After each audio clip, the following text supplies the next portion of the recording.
Olá pessoal, inspirado nessas imagens de fundo, eu refleti a respeito da existência humana. Assim como essas águas, para continuarem belas, cheias de vida, fluindo, a necessidade de que a sua fonte esteja permanentemente alimentando para que o resultado seja tão belo, tão vívido, tão maravilhoso como é o que nós estamos aqui vendo. Da mesma sorte o ser humano, nós precisamos estar ligados ao nosso Deus para que constantemente nós possamos expressar a vida abundante que Deus espera que flua em nossa história. Pensando nisso, eu comecei a lembrar das palavras do Senhor Jesus. Numa grande festa, ele se dirigiu à multidão e disse: quem tem sede, venha a mim e beba. Aquele que crê em mim, como diz as Escrituras, rios de água fluirão do seu interior. Então, também está escrito nesse mesmo trecho, João capítulo 7, que ele estava falando do Espírito Santo, que ainda não havia sido dado, porque ainda não tinha sido glorificado. A rigor, quando eu penso nessas palavras, eu fico pensando nessas águas, eu fico pensando na dificuldade que muita gente tem de se realizar, de ser feliz, de ter uma esperança, não somente para essa vida, mas para a vida vindoura. Porque se eu acreditar que na existência meramente biológica, eu não passo de algo sem significado, sem muita importância. Há uma esperança dentro de todo ser humano de uma vida muito mais abundante do que essa, e de fato essa eternidade que existe no coração de todo ser humano é real, porque descubro pela palavra de Deus que a nossa origem está em Deus. Lembrando do capítulo 1 do livro de Gênesis, nós encontramos como é que Deus promoveu a criação de todos os animais, de todos os seres vivos, antes de criar o ser humano. É interessante fazer uma pequena avaliação, fazer uma pequena reflexão, ou não, uma profunda reflexão de como está escrito no livro de Gênesis a criação de todos os animais e de todos os seres humanos. No primeiro capítulo nós encontramos que Deus se dirige às águas para a criação dos peixes. E as águas produzem os peixes, então o ambiente de vida dessa criação são as águas. Então as águas é fonte de vida para essa criação.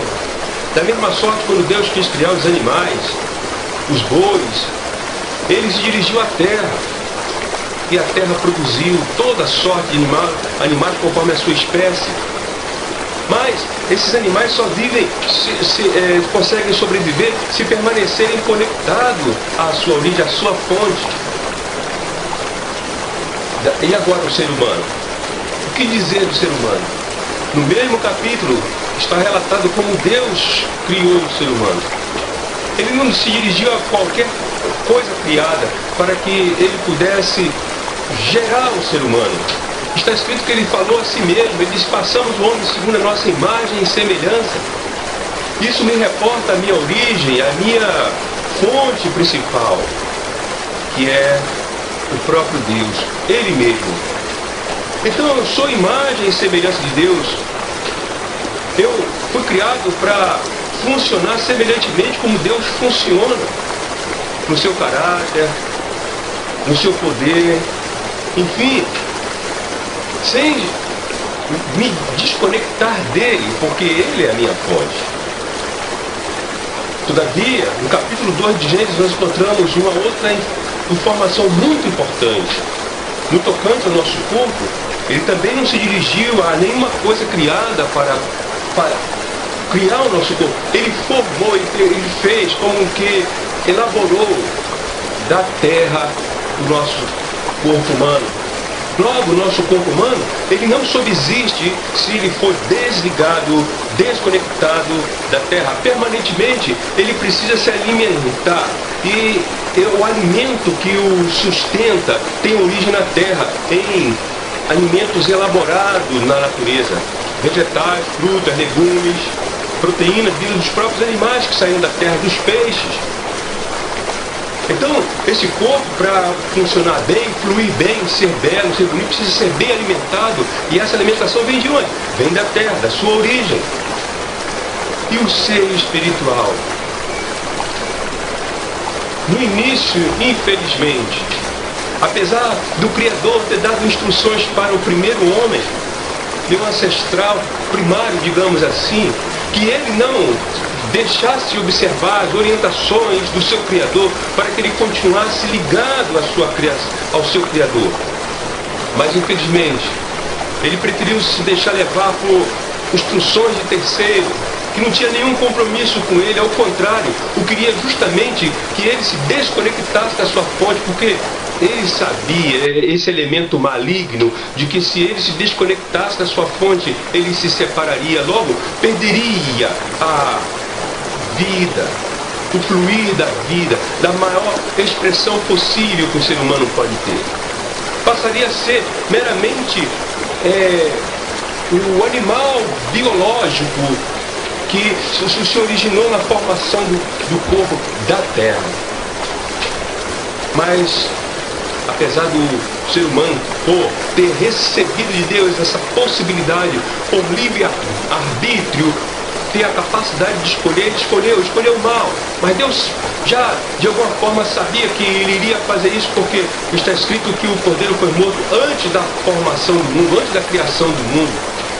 Ali mesmo Deus já providenciou uma solução para que o homem pudesse de novo voltar a estar conectado com a sua fonte original, na sua essência, na sua existência. O que é que Deus fez? Prometeu que o seu filho viria à terra. Do ventre da mulher nascerá outro. E nasceu. Jesus Cristo veio ao mundo. Veio e agora pôde se expressar dizendo: quem tem sede, vem a mim, beba. Rios de água-vida brotarão, fluirão, cachoeira. Ele estava falando do Espírito Santo. E o Espírito Santo é Deus. Lá no início, quando Deus se expressou, façamos o homem segundo a nossa imagem e semelhança, lá estava o Espírito Santo. Lá estava Jesus. A Trindade estava ali manifesta. Por quê? Porque está escrito que sem Jesus nada do que foi feito se fez. Então, quando Jesus falou assim, quem tem sede, vem a mim, ele estava dizendo, ó, vem a mim e se conecte com a sua fonte. Você agora conectado a mim, você vai receber de mim a vida que flui de uma forma maravilhosa, como essas águas que estão aqui na nossa imagem de fundo. Isso é maravilhoso. É importante que nós compreendamos esta mensagem. Então, a primeira coisa é importante, quem crê em Jesus, como diz a Escritura, não qualquer outra fonte, mas a Escritura Sagrada, como diz a Escritura Sagrada. Agora venha a quem? A Jesus. Ele convida, vinde a mim todos vós que estáis cansados e sobrecarregados, eu vos aliviarei. A necessidade de nós nos dirigirmos a Ele agora, porque Ele já veio até nós, fez a obra da redenção. Por que redenção? Porque depois que o homem se desconectou da sua fonte, ele se sujou. O Espírito é santo, o Espírito é puro, o Espírito é limpo, para que o homem pudesse de novo receber o Espírito de Deus em sua vida, ter de novo comunhão com a santidade de Deus. Havia necessidade da expiação, de pagar o preço de sangue, porque sem derramamento de sangue não há remissão de pecado. É a lei de Deus, é a palavra de Deus. Deus estabeleceu isso e Ele mesmo justificou isso. Ele é autor e consumador da nossa fé. Então isso é muito importante para o ser humano. Eu e você só podemos ser felizes ligados à nossa fonte. Nós podemos viver abundantemente numa vida de Deus, ligado a Deus. Então, quando Jesus morreu na cruz do Calvário, Ele ali pagando o preço da nossa redenção, o inocente no lugar do culpado, no meu e no seu lugar. Agora, derramado o sangue, pagado o preço, justificado por Deus, agora podemos ter paz com Deus. Mas o que nos resta? Resta nos confessar isso, aceitar isso, porque como nós aceitamos pelo primeiro homem, lá no início, as ofertas de terceiro que nos levou a essa desgraça mundial, a primeira coisa que aconteceu com Adão na sua família foi um assassinato. Observe que Caim matou Abel. Isso aconteceu por quê? Porque eles já não estavam mais ligados com a sua fonte, estavam realmente agora desconectados da verdade, do caráter de Deus, da imagem e semelhança de Deus, começaram a degradar totalmente. E continua acontecendo a mesma coisa. Quem mata brasileiro é brasileiro, quem mata americano é americano. É irmão matando irmão, é a mesma coisa hoje, não mudou absolutamente nada. Só tem uma forma de parar com essa realidade, é nos arrependendo, é nos convertendo ao Senhor Jesus, indo a Ele, recebendo dele o perdão, a justificação que Ele mesmo pagou na cruz do Calvário. Aí sim, nós temos condições de novo de ter comunhão com Deus, com a nossa fonte, de viver a vida abundante que Deus espera que vivamos, para isso que Ele nos criou. Então há necessidade de alguns posicionamentos, algumas atitudes por parte do ser humano. A primeira coisa é considerar que isso é verdade. Quem crê em mim. Segunda coisa, ir a Ele. Venha a mim. Quando nós nos dirigimos a Ele, o que nós devemos fazer? Confessá-lo. Dizer, Senhor, Tu és dono. Tu és o meu Criador, Tu és a minha fonte. E crendo que Ele ressuscitou dos mortos, significa que a obra que Ele fez na cruz, o pagamento, a dívida que eu tinha com Deus, porque como pecador que somos, eu sou um deles, eu sou o principal deles. Então, recebemos o perdão de Deus. Aí, podemos receber o Espírito Santo. E quando nós recebemos o Espírito Santo, voltamos a ter comunhão de novo com a nossa fonte, com a nossa origem.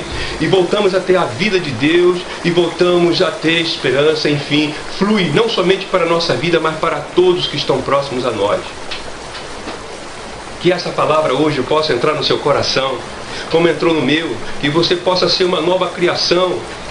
Porque as coisas velhas, quando nós realmente nos arrependemos, confessamos a Jesus como Senhor da nossa vida, crendo no nosso coração, porque não adianta só com a boca, porque a boca confessa, mas no coração se crê para a justiça. Então, que você receba um abraço neste momento de Deus, a partir do momento que você se volta para Ele e diga, Senhor, vim neste momento até a Tua presença e realmente recebo Jesus como meu Senhor e Salvador.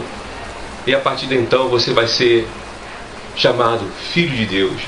Porque está escrito em João capítulo 1, verso 12. Veio para os seus o Senhor Jesus. Os seus não receberam, mas todo quanto receberam, deu-lhe o poder de serem chamados filhos de Deus.